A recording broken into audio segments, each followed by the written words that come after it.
Hey everyone, me Kevin here. Is this the moment of truth? Is this the start of another Lehman Brothers style great recession? Will this be the start of contagion? And of course, we are talking about the Evergrande collapse. Folks, we're going to talk about everything that's going on in just a moment after I mention that you can get 40% off the amazing programs on building your wealth via the links down below, including Stocks and Psychology of Money, where I give you alerts for any time I buy or sell stocks, which last week I did a chunk of selling, might even do a little bit of selling today to prepare for a potential bigger dip. We'll talk about those strategies and some of my thoughts in this video. Let's get right into it. Chinese real estate developer Evergrande is on the brink of bankruptcy and could default on its debt. Now, this company is the second largest real estate developer in China, and it's drowning in debt. The stock was down as much as 16% while the Chinese stock market was open, and is down over 90% over the last year. Went from like a $22 stock to like a $2 stock. Now remember, folks, this is a real estate developer. I know a lot about real estate development. You can't just take real estate that's under development and then all of a sudden go, hey, does anybody want to buy it? Because nobody wants to buy stuff that's under development. People want finished products. If you have supply chain shortages and you can't finish your development as fast as you thought you could, and all of a sudden you got to make a bunch of debt payments, but you haven't started selling properties because you're getting delayed for mismanagement or supply chain shortages or whatever reason, you're screwed. And interest payments on lots of loans are due today, Monday, with some more deadlines coming up this Thursday. So we've got some big deadlines coming up, especially given the fact that they have $300 billion of debt. That's billion with a B, bravo, billion dollars of debt that they cannot pay off. This is leading some analysts to describe this Evergrande crisis as, quote, China's Lehman Brothers moment. A huge, obviously, slapback to 2008. And the question now, is Evergrande too big to fail? That is, will China bail it out? Methinks not, but we'll talk more in just a moment about that bailout possibility. Let's talk about this a little bit more in detail. The company shocked the market this week by admitting that, well, A, they can't pay off their debt due on Thursday, with some payments due today. And the fact that at the same time as we've got this Evergrande disaster, we have on Wednesday, Federal Reserve Chairman Jerome Powell reporting on FOMC meeting and talks about tapering. So this is going to lead to a lot of uncertainty in the market this week. And guess what happens when there's uncertainty in the market? When you've got a massive company with $300 billion of debt and tons of bonds outstanding, which are known as commercial paper, which are held by companies throughout the country and world. What happens when we get double forms of uncertainty? Well, stocks usually go down, volatility usually goes way up. Usually a strategy involves selling at the beginning of the pain of uncertainty and then buying back. But timing the market is usually a little risky. We'll talk about that in just a moment. But the fact that Evergrande also cannot pay off or offload its assets is another big issue. See, they got $300 billion of debt, they've got $200 million of assets, but a lot of their assets are literally real estate. Real estate is relatively illiquid, especially if it's not built yet. It's one thing if you have a single family house and there's a tenant in it paying rent, and it's an occupied house, it has a furnace, it has a kitchen. It's quite another thing when you have shells of properties and people waiting but can't buy the properties yet, even though they want to buy the properties because they're still under development. This has now led Evergrande to get new price targets of literally a big fat $0. The company has now warned its investors twice that it is going to default on its loans. This is now the most indebted property developer in the world. But who cares, right? Just let the property company go bankrupt and forget about it, right? Well, not so fast, because guess who gets screwed? Banks who made investments get screwed, which means they have to sell and dump other assets and investments to make up for the losses, which means they sell other stocks, other bonds, and when they sell other bonds, other people sell their other assets, and potentially even dump cryptocurrencies. The same thing, though, is also true for home buyers. What happens to home buyers who have put deposits on these properties, or other property buyers who have put deposits on these properties? These deposits now get tied up because the company's gone bankrupt. This means people have lost that money and now potentially have to sell other assets to come up with new down payments to go buy other properties. But it's not just banks and home buyers or property buyers, it's also suppliers who could potentially be getting screwed in that maybe they've already delivered materials or provided contracting services, but now can't get paid because the company's bankrupt. They're illiquid. Given the fact that real estate represents 29% of economic output in China, many are now wondering if China is actually going to bail this company out, as it's potentially too big to fail, given that it is now the largest, well, second largest real estate developer, but most indebted real estate developer. And the company might also, of course, be trying to convince the government to bail them out, but in the meantime, working with suppliers and contractors to maybe even go as far as accepting properties as payment to try to somewhat stay alive. Like, hey, rather than us paying you in money that we don't have, why don't we just give you the properties? While at the same time, we hope that the Chinese government bails us out. CCP obviously doesn't want a sector of the real estate market to collapse, but then on the flip side, CCP also doesn't want to come across like what the United States did and start bailing out companies that are just deemed too big to fail. It is a communist company or communist country. So in my opinion, if the CCP were to bail out this company, they probably would bail them out by taking ownership of the company at a massive discount. I mean, the first people who are going to get wiped are going to be stockholders in this stock. This company is probably going to go to near $0, especially if the CCP comes in to bail them out. I think CCP coming to bail this company out means their valuation is going literally into the freaking toilet.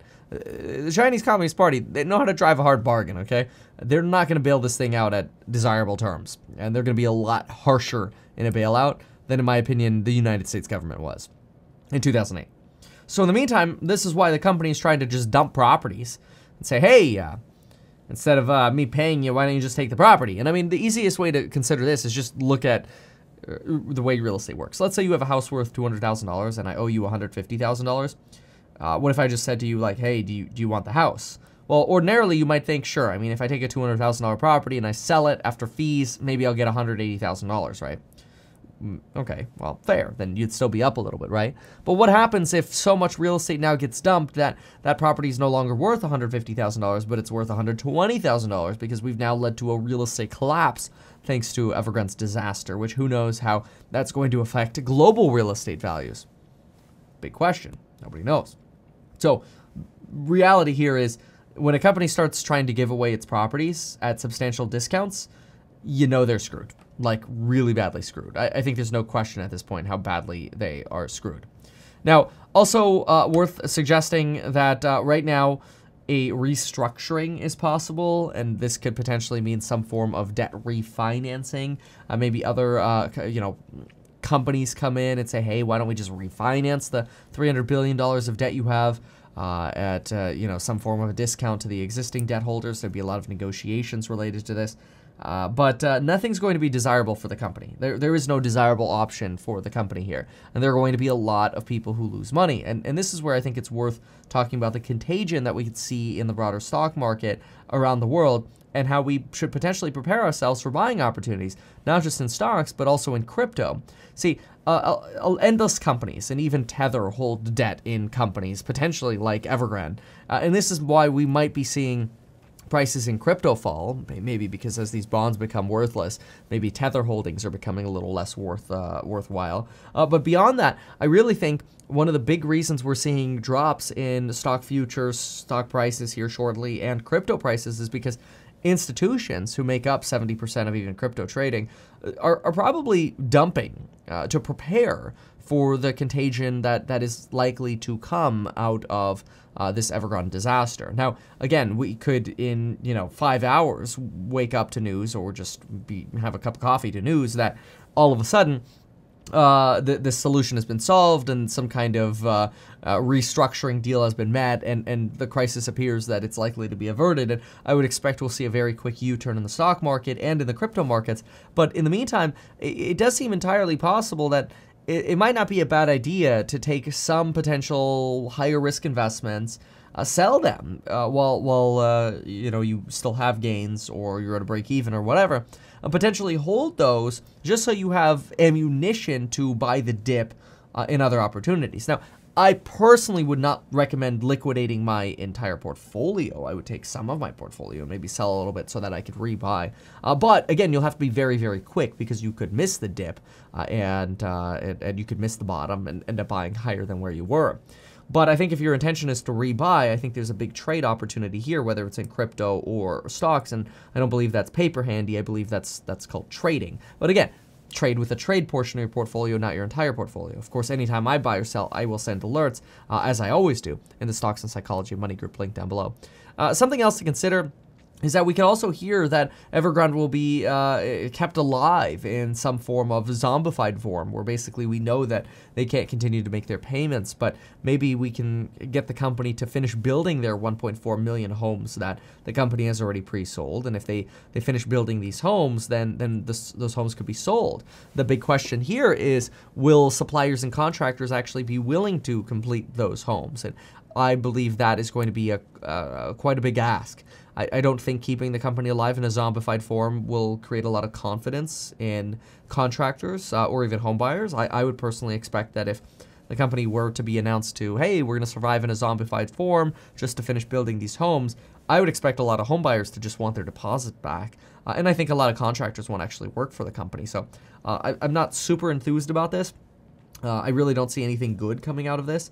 I think this situation is likely to get worse before it gets better. I would not touch this stock with a 10-foot pole. I also expect there to be more Chinese regulation coming on other companies. And I really think that this sort of collapse here will be a motivating factor for more pain for Wynn, for example, in Macau-related stocks in casino regulation. I think there'll be more pain for the Alibabas and JD.com of the world, because China's not going to want to see an Evergrande happen all over again.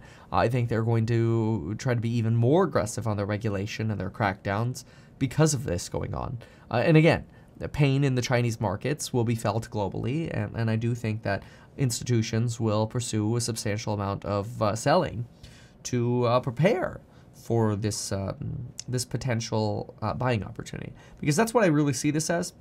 I don't see this as a broader systemic issue for the United States stock market beyond a painful dip. Painful dip that will be an opportunity, and then we'll move on. We'll recover from that dip. But I do not see this as a systemic issue for our stock market. I think, and I hope that this will just be another Archegos, where you have the Archegos disaster, a bunch of people lose billions of dollars, and then we move on.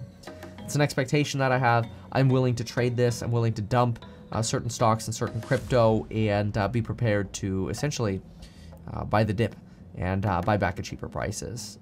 Again, not with my entire portfolio, but some of my portfolio, yes. So, thank you very much for watching. I appreciate all of you. If you like this kind of content, consider subscribing. Get my buy and sell alerts linked down below. And folks, we'll see you in the very next video. Thanks again. Goodbye.